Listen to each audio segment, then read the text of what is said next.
Take one more and go to James in Bend, Oregon. It sounds like a yoga pose gone wrong. What's up, dude? Hey, how you doing? We're rocking and rolling, man. How are you? Pretty good. I am wondering what I can do to help my fiance dream about the future more and talk with me kind of about what her dreams are. Tell me more. So, we've been obviously dating for quite a few years, and we're going to be getting married in about a year. And so, I like to talk with her about kind of what our future plans are. And I'm a kind of guy who I've known what I've wanted to do since I was a little kid. And, I'm in that kind of career path now. And she doesn't really know what she wants to do. And so she's having a real hard time kind of figuring out what that is. And when I try to talk with her about it, she says it kind of makes her anxious and she doesn't want to talk about it. And I'm kind of just wanting to know what I can do to help her, because I don't really get anxious like that about stuff. So I don't really understand why it's hard for her. So the short of it is you can't.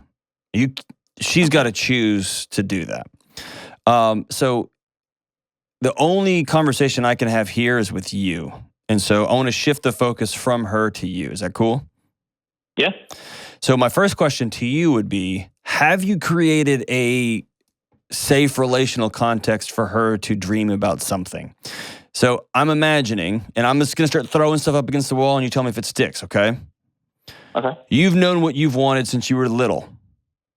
And right. Maybe you started dating her and you were very clear about your destination and your dreams and where you wanted to go. And then she fell in love with you and she liked your drive and she liked where you wanted to go. And you've known where you want to go. And so you went to college to go where you want to go. Like, you see what I'm saying? And now when you look at her and say, well, what do you want? However long y'all have dated, it's been very clear that what we are going to do is what he wants to do. Okay. So my question, and again, that may not be the case at all. What I'm asking is, have you created a relational context, a relational environment where she feels safe saying, I don't like this? And you're not going to fly off the handle, roll your eyes, get mad, be a jerk. You'll be like, oh, great, awesome.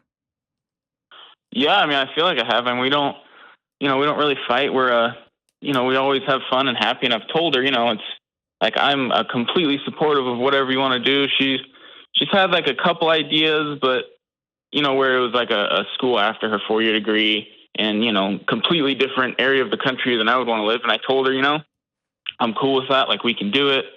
I'm excited if it's, if it's what you want to do, if it's what you're really passionate about.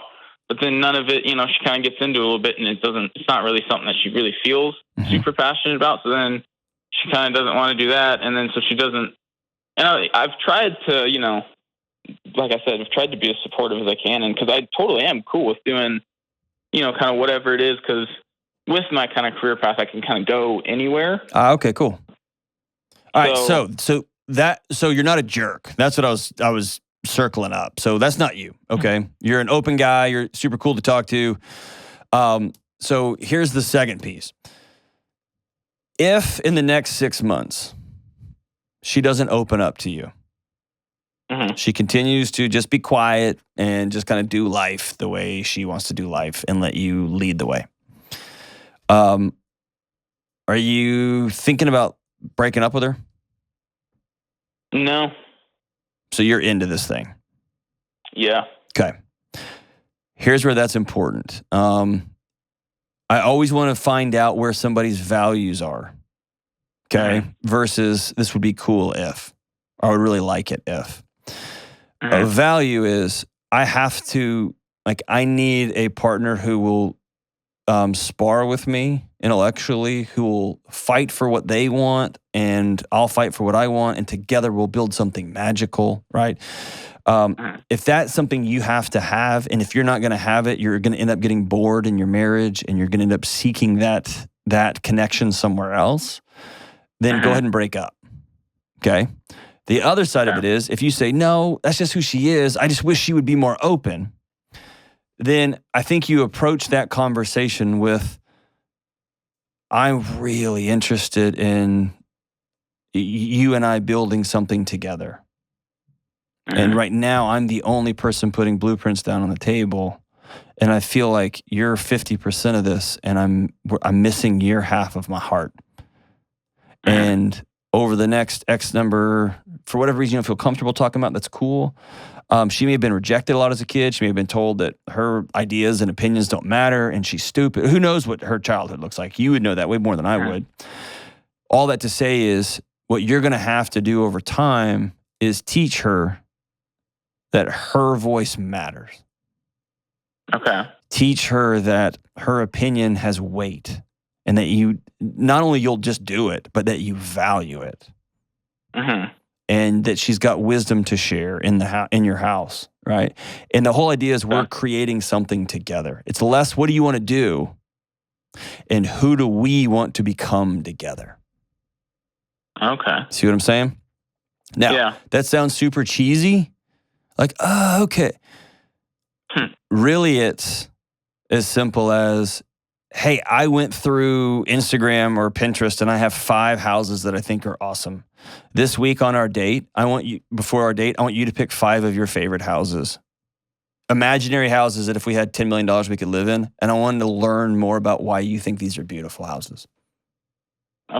Okay? There's no pressure there. Right. Or what's celebrity is the most, like man and woman, what's the most attractive celebrity and why? Like you're taking it off. Like, how would you like me to do my hair? Well, suddenly there's a ton of pressure around that. If I say the wrong thing, I don't want to hurt his feelings. One time I said the wrong thing to my dad and he got mad and hit me. Who knows? But when it's like, oh, I like the way Brad Pitt does his hair. Or he clearly is better in the gym than you are, John. Right? Whatever that thing is. It takes the pressure off and you're able to learn about somebody. Okay? Okay. So I'm going to send you all of them. I don't know why not. I'm going to send you all of them. We'll go through. I don't even know which ones we got in-house. But I'm going to send you the questions for humans cards for dating, and the questions for humans cards for couples, the ones for friends. And here's what I want you to do. You can take those cards, and all those cards help you do is practice safe conversations, like healthy interactions with other people. Okay. You get what I'm saying? And so y'all can go to dinner, and then the card asks you, what's the best date you've ever been on that's not me? And suddenly it's like, I don't want to talk about that. It's like, no, I want to hear. What was it? Well, it was with Tom. I hate Tom. And now you're in a conversation, right? Or would you rather burp or fart or vomit on a first date? Right? Which one? Why? Right? And now you're having conversations about why you think this versus that. And I don't want to be judged. I don't want to be shamed. And this one would be really embarrassing. And I couldn't come back from this one.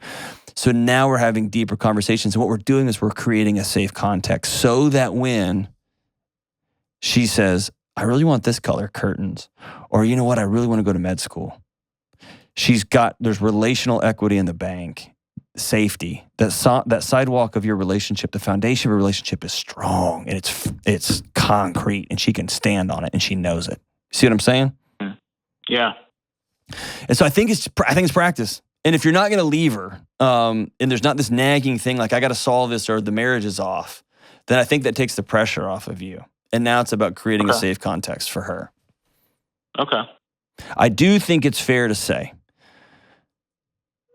to let her know, my goal with you is to help create a world where you feel safe enough to trust me with your thoughts and hopes and dreams. And she will probably respond with, it's not you. You do make me feel safe.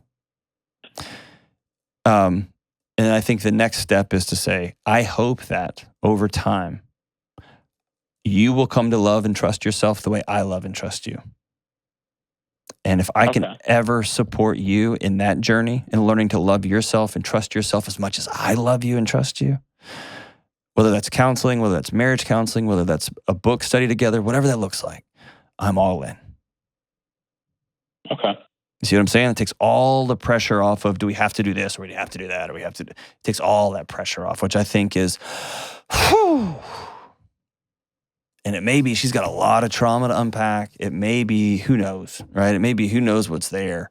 But come what may, she's going to know James is going to be right there with me. He's going to be right here. And that, my friend, is beautiful. It's awesome. She's lucky to have you, dude. That's cool. And good luck. Send me a wedding photo. Send it our way, and we'll post it on the internet. We probably won't do that. It's cool though. I'll just say it. I don't know. I'll post it on the internet. Send it to me. I'll post it. That'd be great.